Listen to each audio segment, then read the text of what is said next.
শ্বশুরবাড়িতে আমার মতন একটা মানুষ পেয়েছি যে বড় বড় কাজগুলো আমরা দুজন মিলেমিশে ভাগ করে দুজন মিলেমিশেই করি একসাথে। তো তেমনই আজকে বড়দিদি আর আমি দুজন মিলে আজকে উঠোনটা মুছে নিব। আর আজকে দেখো কত রোদ্দু পড়েছে। তো বিয়ের পর কিন্তু এটাই হয়ে এসেছে, বাড়িতে যদি যখন অনুষ্ঠান হয় যে কোনো পূজা তিথির মধ্যে আমরা ঘর দূর পরিষ্কার আমরা দুজন মিলেমিশেই করি। তবে এটা ঠিক আমরা সংসারে খাই আলাদা, কিন্তু কিছু কিছু কাজ আছে যে আমরা একসাথেই করি। এখনো আমাদের তো বাড়িটা এখনো আলাদা হয়নি, আমরা একসঙ্গে এক বাড়িতে এখনো থাকি।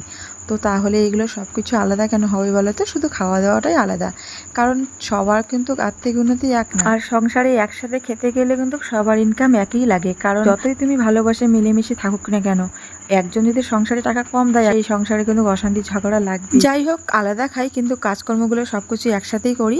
দেখো এদিকে বালতি বালতি জল নিয়ে আসছি, কারণ আমার এই উঠোনটা না অনেক বালা।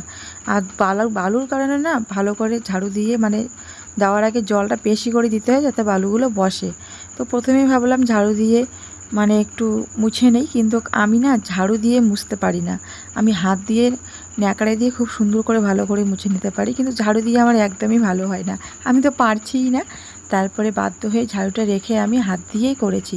আমার হাত দিয়ে আমার কাছে ভালো হয়। হেরে হওয়ার পর তো এখন একটু অন্যরকম হয়েছে, এখন একটু কথা বললে তবু নিজের মতন করে চলতে পারি, কিন্তু আগে না একদমই অন্যরকম ছিল। তবে মানুষ বলে না যে সন্তান হওয়ার পর জীবনটা একটু পাল্টে যায়, সত্যি কিন্তু পাল্টে গিয়েছে। তখন না একটু হলেও সংসারে তোমার মূল্য থাকে, কিন্তু যতদিন তুমি একা থাকবা তখন তোমার গুরুত্ব সত্যিই কেউ দিতে চায় না। তো আমি তো আগে অন্যরকম একদমই আমার জীবনটা ছিল। এখন আমার যতটা জীবনটা সহজ সরল হয়েছে আগে তেমন ছিল না। আগে তো অনেকটাই কষ্ট ছিল। আর তখন যদি কেউ কোনো কথা বলতো আমি ভগবানকে জানাতাম আর কান্না। তবে এটা ঠিক, কান্না করেও কিন্তু মনটা অনেক হালকা হয়ে যায়। কান্নার মতন কিছু হয় না। যখন মন খারাপ থাকবে তুমি বুক ফেটে একদম কান্না করবা, সত্যিই মনটা অনেক হালকা হয়। আর আমি এটা মাঝে সাঝেই করি, কেন জানি না। থাকতে থাকতে আমাদের জীবনে মাঝে মাঝে এমন দুশ্চিন্তা চলে আসে, ভাবনা চলে আসে যে আমরা হিমশিম খেয়ে যাই কী করব। তখন একমাত্র আমাদের সহায় থাকে ভগবান। তেমনই আর আজকে কিন্তু এই বাড়ি ঘর ধরে আমরা মুছে নিচ্ছি, কারণ আজকে হচ্ছে শনিবার। আজকে আমাদের ভাদ্র মাসে একটা নিয়ম থাকে, যে কোনো একটা দিন ভাদ্র মাস পুরো মাসটাই আমরা এখানে মা মনসাকে দুধ কলা ভাসিয়ে দিই। বাড়িতে ঠাকুরকে দিয়ে তারপরে ওই দুধ কলাটা আমরা জলের মধ্যে ভাসিয়ে দিই। তো আজকে সেই পুজোটা আমরা দিব, তার মধ্যে আজকে আজকে বার মন্দিরে বার্ষিক পুজো আছে, সেই কারণে কিন্তু সারাদিনটি উপোস থাকবো। তারপরে সন্ধ্যা পুজোর পরে কিছু খাবো। যাই হোক এখন দেখো মোছা হয়ে গেল। তো দেখো কত বড় আমাদের উঠোন, বললে শেষ হবে না। তারপরে চলে আসলাম জামা কাপড়গুলো নিয়ে। আর আজকে কিন্তু সকালবেলা ঝাড়া মোছা এগুলো করে নিয়েছি ঘর দুয়ার, আর আজকে সকালবেলা ঘর দুয়ারগুলো মুছে নিয়েছি। কয়েকদিন থেকে ধোয়াটা একটু বেশি হয়ে যাচ্ছে জামা কাপড়গুলো।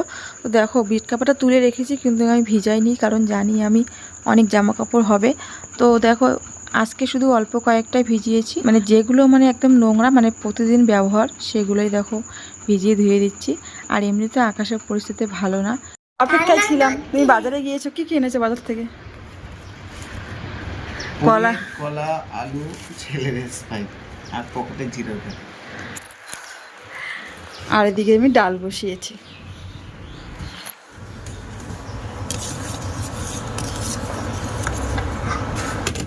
ছোট বনিস, কারণ তুমি তো সারাদিন খাবে না, ছেলে আর আমি খাবো, রাত্রে খাবো, হয়ে যাবে ছোটটা। সকালবেলা বয় গিয়েছে বাজারে, তো আজকে তো নিরামিষ, তো কী রান্না করবো? ওদেরকে তো রান্না করে দিতে হবে। তুমি উপোস থাকো না খেয়ে থাকো, কিন্তু ওদের আমার সংসারের কথা ভাবতেই হবে। তো ওকে বললাম তুমি পনির নিয়ে আসো, আমার ছেলে তো পনির খেতে ভালোবাসে। তো আজকে তেমনই দেখো, আর ছেলে দেখো রান্না করতে করতে আমাকে ফুল নিয়ে এসে প্রপোজ করছে। ওই এমনই করে, ও ফুল দেখলে এসে আমাকে বলে মা লাভ ইউ। এদিকে ডাল করলাম মুগ ডাল, আর এদিকে পনির নিয়ে এসেছে, পনির আলু রসা করেছি। আর কিন্তু আলু ভাজা করেছি, কারণ আমার ছেলে আলু ভাজাটা খেতে চায় না, আলু ভাজা ডাল হলে ওর প্রিয় খাবার। তো ভেবেছিলাম প্রথমে পুজো করব তারপরে রান্নাটা করব, কিন্তু হয়ে ওঠেনি। দুধ জামারই নেই, সেই দুধটা সময় মতন দিতে পারিনি, ওরা বেলা করে দিয়েছিল। তারপরে রান্না করার পরে কিন্তু পুজো দিই। বৃষ্টি চলে আসছে, এখন বৃষ্টির মধ্যে একটা আয়োজন করছি, কারণ বৃষ্টি তো কমবে না, রান্না বান্না করে দিয়ে এখন বৃষ্টির মধ্যে আয়োজন করছি। আর এখন আমরা দিয়ে আসবো, একটা পুকুরে গিয়ে হাসি দিয়ে আসবো, আগে বাড়িতে দিব তারপর। সকালে তো শাশুড়িমা পুজো দিয়েছিল, আর এখন হঠাৎ করে দেখো বৃষ্টি চলে আসলো। আকাশটা তো ড্যামড্যামই ছিল, কিন্তু ভাবিনি যে বৃষ্টিটা চলে আসবে।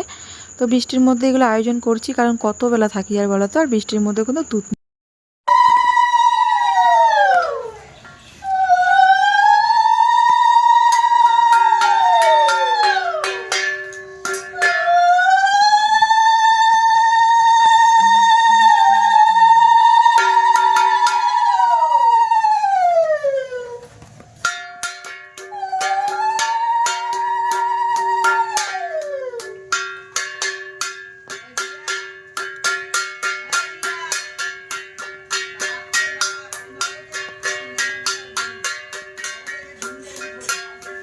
আর ঘরে পুজো দেওয়ার পর কিন্তু দেখো এখন আমরা মানে দুধ কলাগুলো নিয়ে যাচ্ছি ঢোনার মধ্যে, সেগুলো আমরা জলের মধ্যে ভাসিয়ে দিব।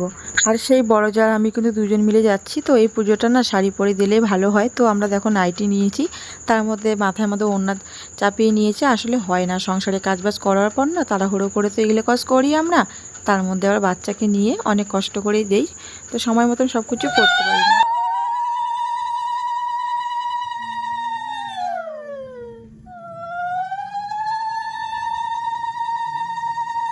আর এই পুজোটার আরেকটি সবথেকে গুরুত্বপূর্ণ নিয়ম হচ্ছে, সেটা হচ্ছে পুজো দেওয়ার পর কিন্তু পিছনে ফিরে তাকানো যাবে না। আর তো দেখো, তো আমরা সেটাই করছি, আমরা কিন্তু কেউ পিছনে ফিরে তাকাইনি। আর এটা কিন্তু পুরো কুচবিহার ডিস্ট্রিক্টের মধ্যে ফেমাস নাম করা পুজো ভাদ্র মাসে মনসা।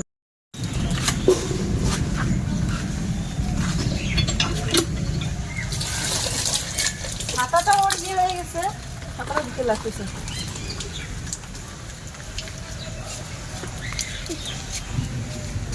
এখন বাসনপত্র মাজা ঘষা করবো।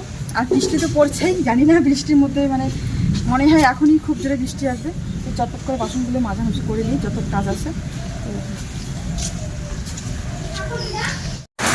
চলে আসলাম আর এখন একটু কলা খেলাম, যেহেতু ভাত খাবো না, মানে অন্য কিছু খাবো না, তাই একটু কলা খেয়ে নিলাম। আর মন্দির একটু পরে যাবো যখন পুজোতে, ঠিক আছে।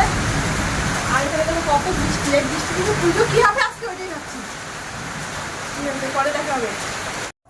এখন আমরা রেডি হয়েছি, এখন বাজে 6টা। এখন যাচ্ছি আমরা মন্দিরে পুজো দিতে। রিয়া দেখো কি সেজেছে, আর আমি সুতি শাড়ি পরে নিয়ে সাজে নাই।